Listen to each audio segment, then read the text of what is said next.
Bon matin, ma gang de Motiva, puis j'espère que vous allez bien. Aujourd'hui, je vous parle d'un sujet super important, super intéressant.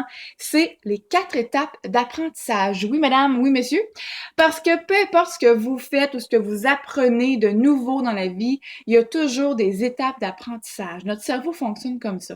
Et souvent, quand on n'est pas au courant ou conscient de ça, mais on a tendance à abandonner parce qu'on a l'impression qu'on n'y arrivera jamais. Mais, maintenant, vous n'aurez plus d'excuses pour abandonner parce que vous allez savoir qu'il y a 4 étapes que vous devez franchir avant de réussir une nouvelle chose.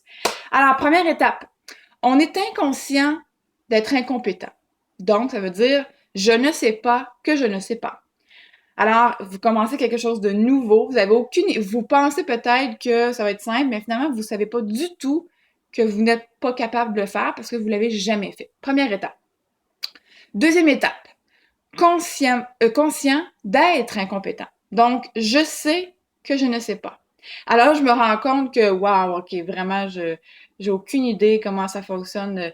Euh, Est-ce que je suis vraiment faite pour ça? Je pense que je vais abandonner. C'est souvent là qu'on abandonne, hein? C'est à la deuxième étape qu'on abandonne parce qu'on est conscient qu'on n'est pas compétent du tout et qu'on n'a pas les connaissances pour le faire. Mais c'est là, c'est très important de ne pas abandonner. Parce que la troisième étape, c'est je suis conscient d'être compétent. Donc, je sais que je sais.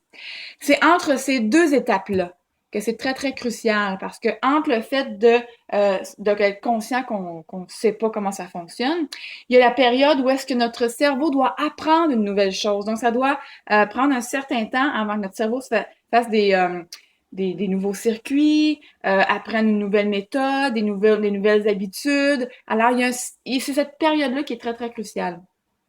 Et après qu'on soit conscient d'être compétent, la quatrième étape, c'est qu'on est inconscient d'être compétent. Donc, je ne sais pas que je sais. Pourquoi?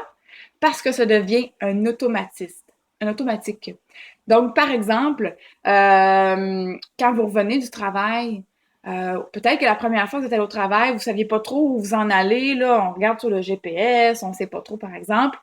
Et là, maintenant, aujourd'hui, quand vous revenez du travail, vous vous souvenez même plus comment vous êtes arrivé du travail parce que ça s'est fait tellement machinalement que vous le faites même quasiment sans, sans regarder le chemin. Je sais pas si vous me suivez là-dessus. Alors donc, peu importe ce que vous allez faire de nouveau dans votre vie, il va toujours avoir ces 4 étapes-là avant que ça devienne un automatisme pour vous dans votre cerveau. Alors, peu importe ce que vous faites, peu importe ce que vous essayez de nouveau, dites-vous bien que entre l'étape 2 et l'étape 3, c'est là que vous devez persévérer, que vous devez continuer, que vous ne devez pas du tout abandonner parce qu'après ça, vous allez être inconscient d'être compétent. Ça veut dire que ça va être tellement simple que ça va se faire toute seule. Alors sur ça, je vous souhaite vraiment une magnifique semaine. Je vous souhaite d'être inconscient, compétent et surtout de ne jamais abandonner quand vous commencez un nouveau projet parce que vous devez simplement faire ces 4 étapes-là avant d'être un vrai pro. Alors sur ce, bonne journée et à bientôt. Bye bye!